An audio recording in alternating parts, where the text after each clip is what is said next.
So good to skins and welcome to the Black Financial Channel. So today on the Black Financial Channel, we're going to talk about TikTok being banned by the US government. We're also going to talk about what's going on with the stock market. And I'll give you guys some tips and information based on what I've been reading in terms of how long this problem is going to last, how long we're going to have this bear market. So get comfortable, buckle up a seatbelt. We're going to get started on the Black Financial Channel right now.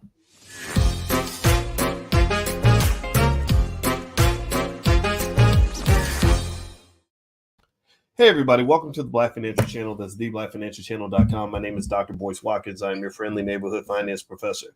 On the Black Financial Channel, we talk about Black wealth and Black economics every single day. We do it all from a Black perspective because our number one focus is the Black community. That is what we call B1. B1 means we educate our kids. B1 means we break generational curses, not continue them. B1 also means that we will be the most financially literate group of people on the entire planet. We will own the assets. We will have all the wealth. We will win all the battles because economics is warfare. And if you want to overcome racism, you better get your money right. So if you agree with this philosophy, put a hashtag B and the number one in the chat, hashtag B1. All right, so let me jump in and tell you guys a little bit about what's on my mind today. I was reading this interesting article today about TikTok possibly being banned from the Apple Store and from the Google Play Store. Apparently, there's an FCC commissioner by the name of Brendan Carr who feels that TikTok is what he calls a wolf in sheep's clothing. He feels like TikTok is actually stealing American citizens' data. There's actually some studies out there, from what I understand, some studies out there that kind of confirm this. And it's not out of the question. And TikTok's interesting. TikTok, which is owned by the company ByteDance, is the fastest growing app out there. It's dwarfing the numbers of YouTube, Facebook, everything else. So it's a pretty powerful platform. And when I read what Brendan Carr was saying, I couldn't disagree. I mean, on one hand, he was appointed by Trump, and with Trump comes a lot of complications. With that man, he's a little bit weird, but at the same time, it's not out of the question. I mean, give me a yes or no, yes or no, yes or no. How many of you think that it's possible that the Chinese government could be using apps to spy on Americans? Give me a yes or no. How many of y'all think the Chinese might consider doing something like that? Yes or no? Yeah, so I'm going to say yes. And also, I know that the Chinese are very aware that other countries might be doing that to them. When I went to China, if you go to China, you can't get on Facebook because they block it. They banned it. If you go to China, you can't get on YouTube and Google because they blocked it. They banned it. There's a lot of stuff that's common here that is not available in China because they're like, okay, we're going to do that to you, but you're not going to do that to us. We're going to spy on you, but you're not going to spy on us. And I think that a lot of the spying also can come in the form of cultural manipulation. I saw somebody that made an interesting point, and I don't know how true this is, but it was really interesting. And they claimed that in China, if you want to go viral on TikTok, you go viral by doing something smart, like really hard math problems and stuff like that. So because they want to breed more engineers, more scientists, more intelligent people. But the way the algorithm works in the U.S. is that if you want to go viral, you go viral by doing something stupid like the milk crate challenge or some ratchet dance, so the whole dance or something that just makes you look kind of ignorant and kind of stupid. And I don't know if that's true or not, but I wouldn't put it past them. I think that if you look at our country, one of the things you got to understand is that your kids are being made into a pack of dummies. Like, they really are turning your kids into dumbasses in every single way. The kids come out of school, even the ones that make good grades, can barely read, can barely write, can't do math, can't start a business. And so I'm just speaking to all the B1 people and saying, y'all need to get off the damn boat. I know y'all caught up in integration and you think that being next to white folks makes you better, makes you smarter, makes you more worthy. But let me tell you, America, if you look at the measuring sticks, America is headed down. China is headed up. Did you know that China produces more engineers every year than the United States, India, and Japan combined? Did y'all know that? They produce more engineers than all those countries put together. Also, the engineers are better. Like their engineering students can get a job and instantly contribute, like instantly start developing products and getting patents and all that Our engineers need about 2 years where they can unlearn the crap they learned in college or get caught up to speed and learn how to actually become professionals because they spent 4 years in college studying, but they were also drinking a lot of beer and partying and everything else. So the culture is completely different. And I will say this: when I taught a class in China, there's no comparison. I tell you guys all the time that the things that we think are educational are actually cultural, meaning that economics, we think it's educational. Like, okay, did you go to school? Did you learn what a 401k was? Did you learn about compound interest? But really, it's cultural. Like a kid who grows up in a family where economic intelligence is just part of the family, it's just what we do. That kid's going to be light years ahead of somebody who grew up in a family where they never taught him anything, never talked about money, never learned anything on how to make money, right? So they don't even need to go to college because they already know everything. They know more than the college students do. Like Sharif Abdul Malik, who started We Buy Black, he went to Howard University and he was in social work, and he learned to be a businessman because his mother and his father both taught him certain things as a kid. He said, I went to the business school and none of the business students knew how to start a business. He said, I was stunned. I thought everybody would know how to start a business. They don't know how to start a business, didn't know how to run a business, none of that. They knew how to be employees for a business. That's what they were learning how to do. So the same thing is true with education. Education is very cultural. A household that has a strong educational culture is a household that is typically going to have more successful children than one that does not. I have a friend who works at one of those educational centers where they get kids ready for college and by preparing them for the SAT and all that. He said that he said he has Indian parents banging down the door to get their kids in. Nigerian parents banging down the door to get their kids in. He said African American parents, he said we offer it to them for free and they still won't bring their damn kids. Now this is not true for everybody. We know this, right? We know that there are exceptions. But when BET keeps talking about for the culture, you got to really check and say, what culture are they really pushing on us? Because they're pushing the culture of ignorance on you. When you're looking up to people who can't read, and you're admiring them more than you admire your teachers and your scientists and your lawyers and your doctors, something's wrong with that. Something is really wrong with that. So anyway, let me keep going. Do me a favor, hit the thumbs up button. Thumbs up, thumbs up, thumbs up, share, subscribe. So basically, Brendan Carr, the FCC, one of the FCC commissioners, feels that China is pushing propaganda and bad culture onto the United States. He also feels that they're using TikTok to spy on Americans, which I completely believe it. I think it's certainly possible, and it looks like he's trying to get it banned from the App Store. Is that going to happen? I don't know. It's gonna be tough to pull that off. I think it says also that he sent a letter on FCC letterhead and said that if Apple and TikTok or Apple and Alphabet do not remove TikTok from their app stores, they have to provide statements to him by July 8th. Okay, so no real penalty. You have to provide a statement. The statement should explain, quote, the basis for your company's conclusion that the surreptitious access of private and sensitive U.S. user data by persons located in Beijing, coupled with TikTok's pattern of misleading representations and conduct, does not run afoul of any of your app store policies.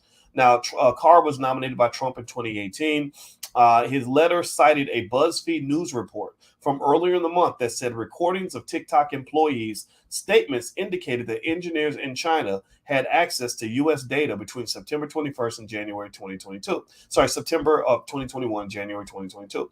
In a statement to CNBC, a spokesperson said from TikTok, like many global companies, TikTok has engineering teams around the world. We employ access controls like encryption and security monitoring to secure user data, and the access approval process is overseen by our U.S.-based security team, blah, blah, blah. Oh, sorry. Okay. TikTok has consistently maintained that our engineers in locations outside the United States, including China, can be granted access to U.S. user data on an as-needed basis under those strict controls. Yeah. Y'all lying. On June 17th, the same day as the BuzzFeed report, TikTok announced that it was routing all of U.S. user traffic to an Oracle Cloud infrastructure and was moving U.S. users' private data from its own data centers in the U.S. and Singapore, etc. Now, I don't think anything's going to come of this, to be honest with you. I don't think that our government officials really have a lot of teeth to be able to really enforce things. I think that this ain't China. If this was China, then TikTok would be gone. Like China, I've watched China destroy entire industries because they got out of line. China passed a law. I don't know if y'all know this, but China passed laws that actually make a lot of sense. Like one thing that they told celebrities is they said you will be fined and penalized for flaunting your wealth on social media. They said we do not want that. We don't want celebrities flaunting their wealth because that's going to cause people to have the wrong value system, stuff like that. In America, you got people throwing up money and making it rain and all sorts of stupid stuff. And then they also said that we don't want men on television who are feminine. They banned the presence of feminine men on TV. And so in the United States, you know, I mean, every other channel, every other man is trying to get with another dude or whatever. And the reason that they want their boys to be masculine is because they know that they need boys to defend the country. They need boys to grow into men who are going to go into the military. They want them to be men who are going to take care of their families. They want them to be men who are going to do things that are going to move the country forward. So I don't know if you agree or disagree with those values, but I will tell you that it does make some sense. And let me just make this last point. When I did teach a class in China, I taught finance to some students in China.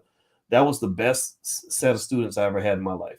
They were 10 times better than the students I had at Syracuse University. The ones at Syracuse were like basically a bunch of spoiled brats, like kids, they were kids of rich people or whatever. It felt like they could tell the teacher what to do, didn't halfway want to do their homework, whatever. In China, they were very respectful of the professor.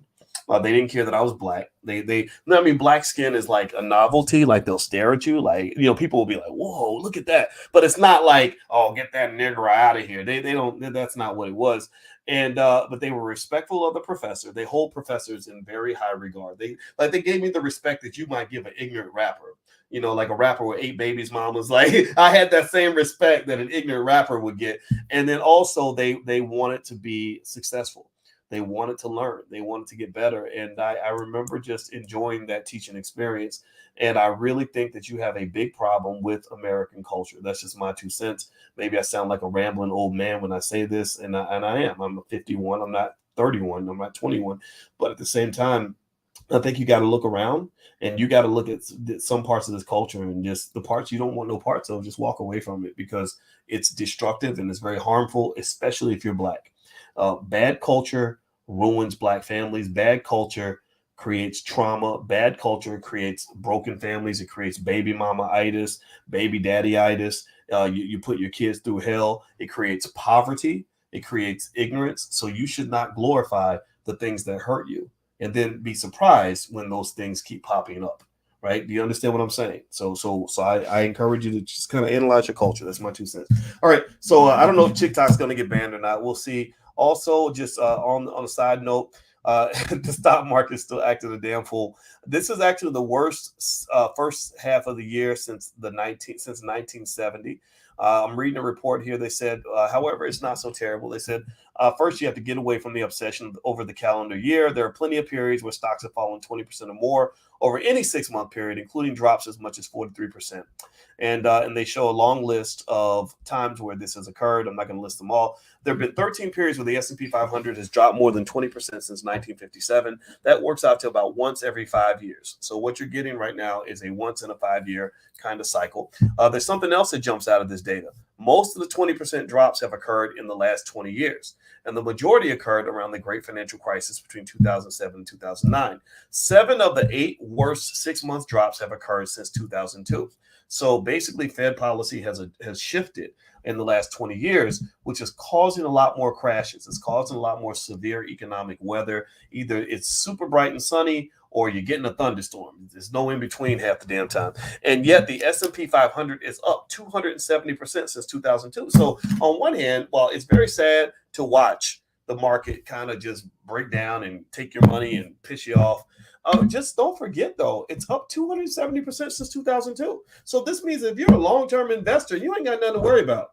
If you're in it to win it long-term, now if you're fly-by-night, if you in it for a financial version of a one-night stand, I can't make any promises for you. I can't help you. I don't know what to say to you. But if you are a long-term investor, you are winning most likely in this stock market. You're going to continue to win because despite the fact that there's a lot of volatility, there's a lot of ups and downs, a lot of weird Fed policy, there have been so many opportunities to make money. And actually, this is one of them right now. With this market dip, I'm buying everything I can get my hands on. Even if the prices keep going down, I'm going to keep on buying. I'm going to keep buying until we hit the dip, because I know eventually we're going to hit the dip, and then eventually we're going to start going up. We have all these assets that will appreciate in value. That's where rich people come from. Rich people don't come from the factories. Rich people don't come from working in the restaurants. Rich people don't come from being employees and saving their way to wealth. You cannot save your way to wealth. You've probably heard it before. I'm going to say it again. You cannot save your way to wealth. You must invest your way to wealth.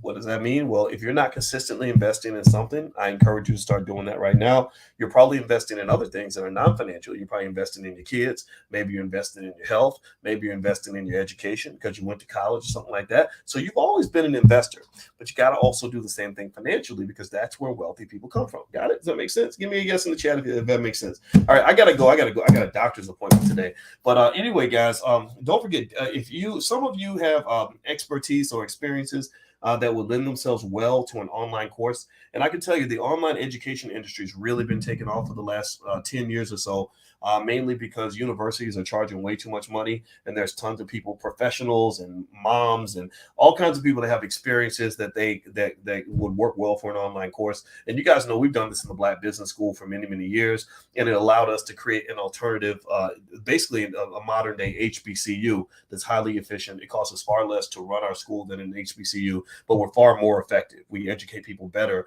than 99% of the HBCUs.